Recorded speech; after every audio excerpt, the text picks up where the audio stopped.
O ministro da primeira turma do STF, Alexandre de Moraes, deu início hoje aos interrogatórios dos réus no julgamento sobre a tentativa de golpe de Estado. O delator Mauro Cid foi o primeiro a ser ouvido. Ele afirmou que o então presidente Jair Bolsonaro recebeu, leu e alterou a chamada minuta do golpe. Pela primeira vez na história do Supremo Tribunal Federal, um interrogatório foi transmitido ao vivo. Essa etapa marca a reta final da fase de coleta de provas. A Procuradoria-Geral da República acusa o ex-presidente Jair Bolsonaro de liderar o núcleo crucial da tentativa de golpe para mantê-lo de forma ilegal no poder. Segundo a PGR, além de Bolsonaro, fazem parte do grupo Alexandre Ramagem, deputado federal e ex-diretor da ABIN, a Agência Brasileira de Inteligência, Almir Garnier Santos, ex-comandante da Marinha, Anderson Torres, ex-ministro da Justiça e ex-secretário de Segurança Pública do Distrito Federal, Augusto Heleno, ex-ministro do Gabinete de Segurança Institucional, Mauro Cid, ex-ajudante de ordens da Presidência, Paulo Sérgio Nogueira, ex-ministro da Defesa, e Walter Braga Neto, ex-ministro da Casa Civil e candidato a vice na chapa derrotada nas últimas eleições presidenciais.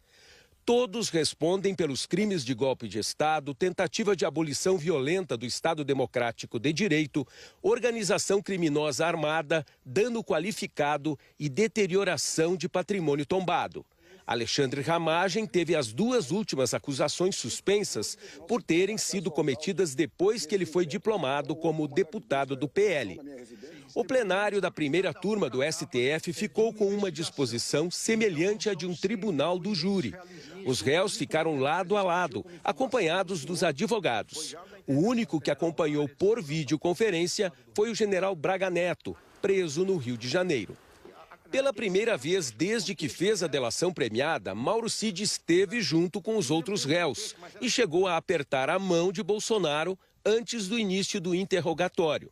Antes das perguntas, o ministro Alexandre de Moraes lembrou que todos os réus têm direito de permanecer em silêncio ao serem interrogados e reforçou que essa fase é o momento em que podem apresentar argumentos e versões sobre os fatos investigados. O primeiro a falar foi o tenente-coronel Mauro Cid, o único obrigado a responder a todas as perguntas por ser o delator dos crimes. O interrogatório começou com as perguntas do relator, ministro Alexandre de Moraes. Nas respostas, Mauro Cid corroborou o que contou ao longo da delação premiada e afirmou mais uma vez que fez tudo de forma voluntária, sem pressão para falar. Mauro Cid afirmou que presenciou grande parte dos fatos narrados pela PGR na denúncia. Eu presenciei grande parte dos fatos, mas eu não participei deles. Moraes quis saber se Mauro Cid confirmava a pressão de Bolsonaro sobre o general Paulo Sérgio Nogueira, então ministro da Defesa, em relação a um relatório sobre as urnas eletrônicas. O documento não apontou fraudes no sistema de votação. Jair Bolsonaro queria que o documento produzido fosse duro. O senhor confirma isso? Sim, senhor. O senhor tem conhecimento que após a realização das eleições, na verdade, o primeiro turno e depois o segundo turno, hoje réu, então ministro da Defesa Paulo Sérgio, já estava não uma nota, com a conclusão feita, com o relatório da comissão feita e com reunião marcada para entrega no Tribunal Superior Eleitoral, e depois desmarcou essa reunião porque foi pressionado pelo então presidente Jair Messias Bolsonaro? Sim, senhor. Moraes também perguntou se Mauro Cid confirmava as reuniões de Bolsonaro com o então assessor Felipe Martins e um jurista em que se discutiu a chamada minuta do golpe. O documento previa medidas contra a ordem democrática para reverter o resultado das eleições, como a instalação de um estado de sítio e prisão de autoridades. O tenente-coronel repetiu que o então presidente recebeu, leu e fez alterações no documento. Foi umas duas, no máximo 3 reuniões, talvez 2, em que foi levado esse documento ao presidente. Esse documento, o senhor disse que previa a decretação de prisão de determinadas autoridades. Quais seriam essas autoridades? Ministro, basicamente, vários ministros do STF, o presidente do Senado, acho que o presidente da Câmara não, mas eram de várias autoridades, assim, tanto do STF como do Legislativo. Também previa, o senhor disse, uma comissão eleitoral. Sim, senhor. Essa comissão eleitoral iria... Qual seria a função dessa comissão eleitoral? Eu não me ative muito nos detalhes do documento, mas seria conduzir uma nova eleição, né, baseado numa eleição anulada, algo então, assim. seria para conduzir uma nova eleição após a eleição já realizada. Sim, senhor. O ex-presidente Jair Bolsonaro recebeu e leu esse documento? Sim, senhor. Recebeu e leu. Ele fez algumas alterações no documento? Sim, senhor. Ele, de certa forma, enxugou o documento, né?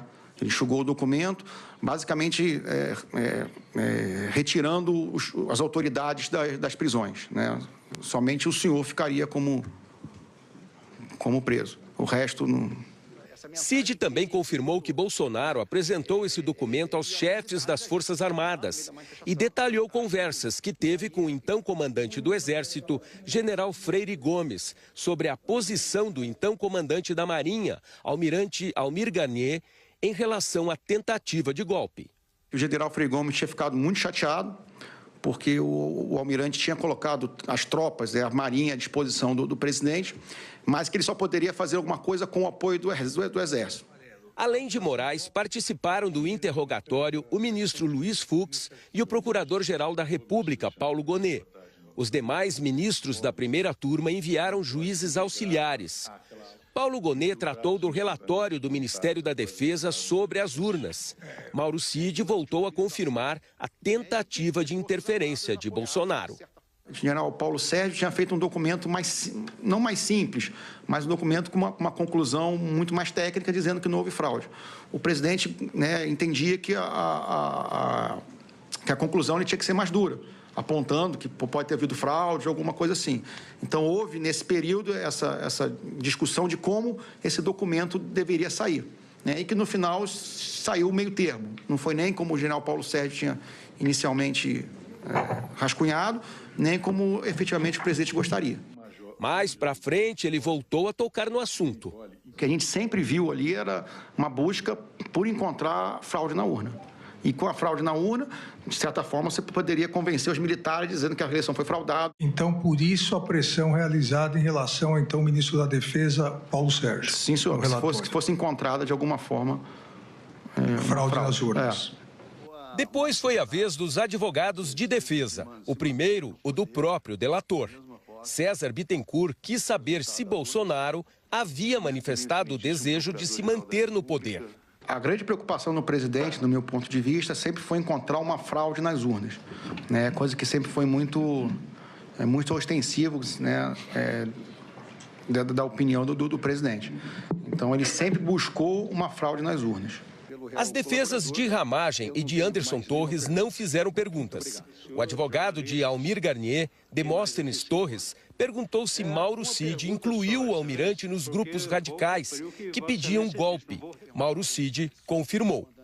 Já o advogado de Jair Bolsonaro, Celso Vilardi, ressaltou que Cid era ajudante de ordens do então presidente e perguntou se Bolsonaro sabia de planos para os ataques de 8 de janeiro de 2023. No Palácio da Alvorada, ele ouviu algo? O presidente tinha alguma informação a respeito disso? Ele ouviu algum comentário? Ele ouviu algum plano de incentivo ao ato de 8 de janeiro? Por favor. Não, senhor. O advogado perguntou se Bolsonaro tinha conhecimento dos planos apreendidos pela Polícia Federal para prender e matar o então presidente eleito Lula, o vice Geraldo Alckmin e o ministro Alexandre de Moraes. Sobre o punhal verde e amarelo e Copa 22, ele nunca comentou, ele nunca conversou com o presidente da República. O senhor conversou alguma vez com o presidente sobre isso? Não, senhor, até porque eu não tinha conhecimento. Vilardi quis saber se Bolsonaro tomou alguma medida para incentivar as mobilizações na frente dos quartéis do Exército. Quando vinham esses grupos mais conservadores falar para o presidente, um dia ele deu a seguinte resposta: não fui eu que chamei eles aqui, não sou eu que vou mandar eles embora.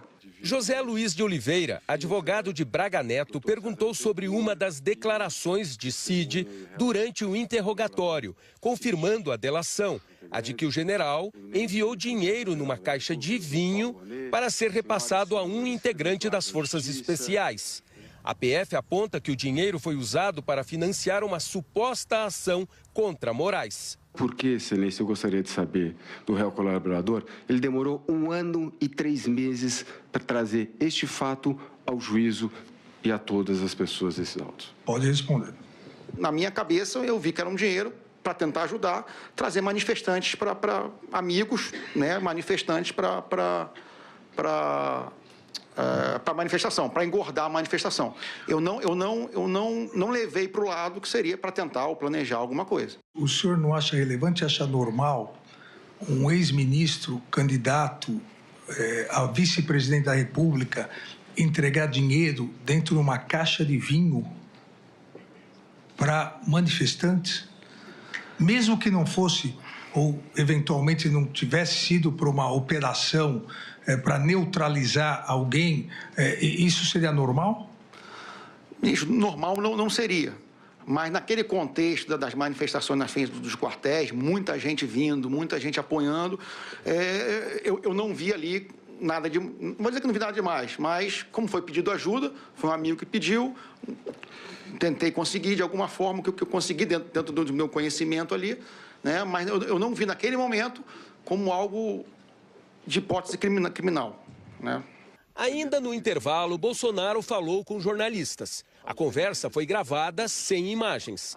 Bolsonaro disse que não convocou o Conselho da República e que não vê motivo para se preparar para uma eventual prisão no caso de ser condenado. Não tem preparação para nada, não tem por que me condenar. Eu estou com consciência tranquila. Tá?